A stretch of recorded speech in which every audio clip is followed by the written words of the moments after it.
John Riel Casimero hindi bilib sa knockout win ni Naoya Inoue laban kay Ye-Jun Kim.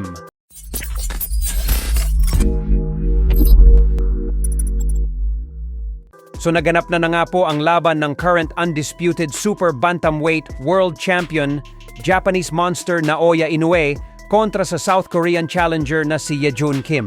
At katulad nga po sa inaasahan ng karamihan, ay nagmistulang malaking mismatch ang nangyaring laban na ito. Dahil agad kasi nitong pinabagsak sa round 4 ang Koreano at hindi na nagawa pang makabangon ni Kim nang dahil sa lakas ng kamao ni Inoue.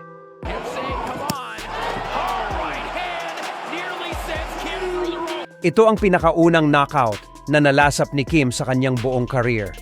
Kaya naman, nakuha ni Inoue ang panalo via ika-4 na round knockout. Kaya naman, umabanti na ang kanyang record sa 29 na panalo na may 26 na knockout at walang talo. Habang si Kim naman ay hindi nagawang patunayan ang lahat ng sinabi niya bago ng laban. Nagugulatin niya daw ang buong mundo at papatunayan na mas magaling siyang boksinero kaysa sa binagsagang halimaw ng Japan. Kung matatandaan po kasi sinabi ni Kim na si Inoue na daw ang pang-8 Japanese na bibiktimahin niya. Bukod dyan, sinabi din po ni Kim bago ang laban. Makikipagsabayan daw siya kay Inoue at makikipagpalitan daw na malalakas na suntok. Kakayanin din daw niya tanggapin ang malalakas na suntok ni Inoue. Wala pang araw nakakapagpabagsak sa kanya. Pero sa post-fight press conference, tila nagbago po ang ihip ng hangin.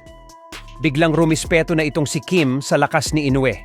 Wika po kasi ni Kim, hindi daw niya inaasahan na malakas at mabilis daw itong si Inoue. Isa din sa nagpahihirap sa kanya, magaling daw magpatama ng suntok itong si Inoue. Sa manatala, tulad nga ng inaasahan, ay agad na nagbigay ng reaksyon ang ating pambato na si former 3-division world champion angas ng Pinas, John Riel Casimero. Tila hindi nga napabilib dito si Casimero. Ito po ay matapos tanungin ni Casimero si Inoue kung masaya daw ba ito sa pinakita niyang laban.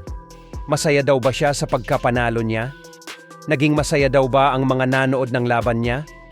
At kung nagulat daw ba ang mga tao sa pinakita niya? Giit ni Casimero na panoorin daw dapat ni Inoue ang laban niya at tingnan kung ano ang naging reaksyon ng mga nanonood. At sa bandang huli nga po ay binati ni Casimero si Inoue kasi ang galing daw nito.